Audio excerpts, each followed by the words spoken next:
March 2026. A single 21-mile-wide strip of water has just brought the global economy to its knees. Oil prices have shattered records. Supply chains are snapping like twigs. The world's most powerful militaries stand paralyzed, watching as one nation, outgunned and outnumbered, dictates terms to the entire planet. Welcome to the Strait of Hormuz, where Iran has just played the ultimate checkmate against the United States and its allies. At just 33 kilometers wide at its narrowest point, the Strait of Hormuz is a maritime choke point like no other. Before the war, roughly 20 million barrels of oil, about 1/5 of global consumption, pass through this channel daily. Beyond crude, 20% of the world's liquefied natural gas and 27% of all seaborne petroleum products are funneled through this natural corridor. When Iran decided to pull the plug, it didn't just shut a door. It cut the oxygen line to the global engine. On February 28, 2026, the United States and Israel launched a joint military offensive against Iran. Tehran's retaliation was not a conventional naval battle, because Iran knew it would lose one. Instead, the Islamic Revolutionary Guard Corps, IRGC, deployed a hybrid warfare strategy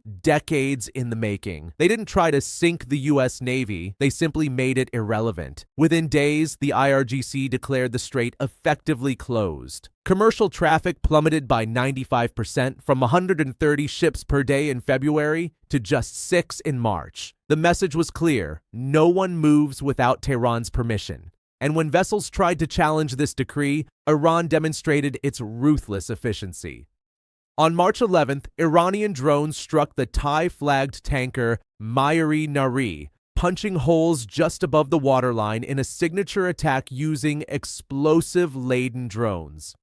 Days earlier, the giant Barbados-flagged tanker Talara was forced into Iranian waters at gunpoint after attempting to transit. On March 12th, an American-owned oil tanker, the Safe Sea Vishnu, had its hull blown open by a naval drone off the coast of Iraq, sending Brent crude spiraling past $100 a barrel. But the real masterstroke is Iran's control system. Today, ships can only pass through a permission-based corridor running close to Iran's coastline, effectively turning the world's most important waterway into a state-controlled toll road. Satellite data shows that 60% of all commodity ships now transiting are either coming from Iran or heading there, and of the oil tankers crossing the strait, 30 out of 37 are Iranian-flagged or originated from Iran. In other words, Tehran has transformed a global highway into its own private driveway. So where is the U.S. Navy, the most powerful maritime force in history? The answer is shocking: standing on the sidelines. President Trump initially boasted that the U.S. would provide escorts. But on March 10th, the White House was forced to admit that no commercial ships had been escorted through the strait. A day earlier, Energy Secretary Chris Wright falsely claimed an escort had occurred, only to delete the post under a wave of embarrassment. The Pentagon now admits it is not ready. As one U.S. official told Reuters, the Navy has been refusing near-daily requests from the shipping industry for military protection, citing the overwhelming risk of Iranian drones, missiles, and mines.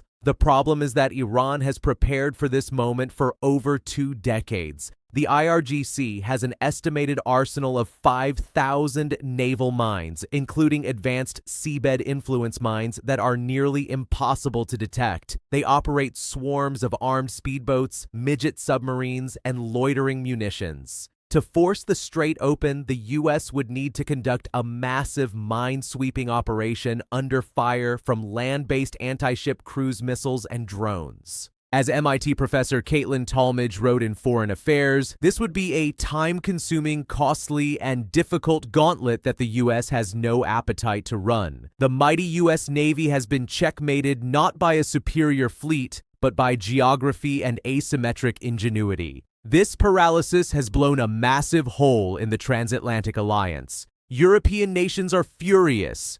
They import the bulk of their energy through the strait, and their economies are bleeding. But when Trump demanded that European NATO allies contribute warships to a naval coalition, he was met with a wall of refusal. French President Emmanuel Macron stated that France would never participate under current conditions. German Defense Minister Boris Pistorius questioned the logic, asking, and I quote, "What does Donald Trump expect a handful of European frigates to do in the Strait of Hormuz that the powerful U.S. Navy cannot?" Spain went even further, evicting U.S. military aircraft from its bases and condemning the war as unlawful. Trump's response was nuclear, rhetorically at least. He lashed out on Truth Social, calling NATO a paper tiger and branding European leaders cowards who refused to help open the strait while complaining about high oil prices. He then explicitly linked continued U.S. support for Ukraine to European compliance on Iran, terrifying EU diplomats who fear Washington might abandon Kyiv to punish them. The Atlantic Alliance, already strained by trade disputes and strategic divergence, is now cracking down the middle. With the U.S. unwilling and Europe unable to act, a new leader has stepped onto the stage, UK Prime Minister Keir Starmer. On April 2, 2026, Starmer convened a virtual summit of foreign ministers from 40 nations to discuss diplomatic measures to reopen the strait. Notable participants include France, Germany, Japan, Canada, the UAE, and for the first time, India. The coalition has signed a statement demanding that Iran cease its blockade and pledging to contribute to appropriate efforts to ensure safe passage. But here is the crucial detail. Starmer has explicitly ruled out military action while the war is still raging. He knows that sending European frigates into a mine-infested strait guarded by Iranian hypersonic missiles would be suicide. Instead, the coalition is focusing on diplomatic pressure, economic sanctions, and military planning only after a ceasefire is in place. The meeting is less about solving the crisis and more about sending a message to Trump that the rest of the world is tired of his "you're on your own" attitude. The U.S. was notably not invited. That silence is deafening.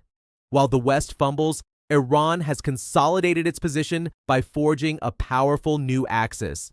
In February 2026, just days before the war began, Russia, China, and Iran conducted joint naval exercises in the strait named Maritime Security Belt 2026. In mid-March, Iranian Foreign Minister Abbas Araghchi openly confirmed that Tehran is receiving military cooperation from both Moscow and Beijing during the conflict. For the first time, the strategic triangle of Russia, China, and Iran is not just diplomatic. It is operational. This axis has fundamentally altered the balance of power. China is the primary destination for the limited Iranian oil still slipping through the blockade. Russia provides advanced air defense systems and intelligence. Together, they act as a geopolitical shield, deterring any escalation that could topple the regime.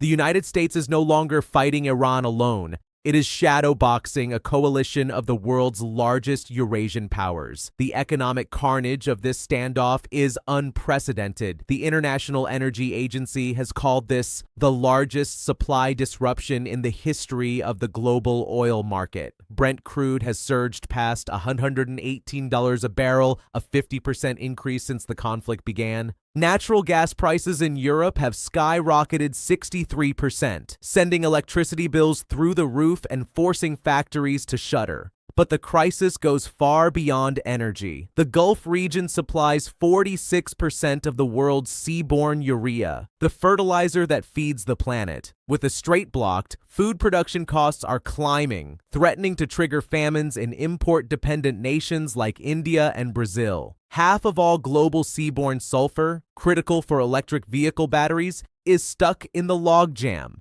The green energy transition is being choked at birth. As the World Economic Forum reported, the strait crisis is now reshaping supply chains in real time, from methanol to aluminum to graphite. For the average viewer, this means one thing: inflation, higher fuel costs, more expensive food, and scarcer goods. The global middle class is paying the price for a geopolitical deadlock thousands of miles away. So, what happens next? As of early April 2026, the strait remains a ghost waterway. Transits have ticked up slightly to 16 ships per day, But that is a far cry from the pre-war normal of 130. Iran is now drafting a protocol with Oman to formally oversee all maritime transit, essentially legalizing its control over the waterway. The message is clear. This is not a temporary wartime measure. This is a permanent shift in the global order. The United States faces a grim choice. It can accept the humiliation of being locked out of a waterway it has policed for decades, pivoting fully to energy independence while its allies burn. Or it can launch a high-risk military campaign to force the strait open, risking dozens of ships and thousands of lives in a minefield of Iranian missiles. Neither option is palatable.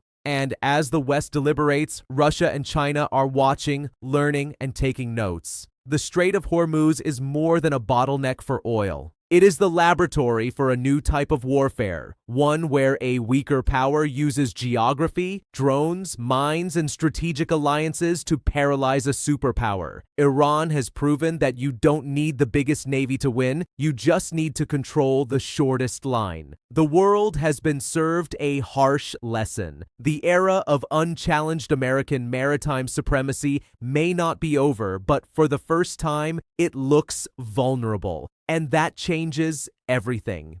Thank you for watching. If you want to understand how a 21-mile strait is reshaping the future of global power, hit like, subscribe, and turn on notifications. We will continue to follow this story as it unfolds.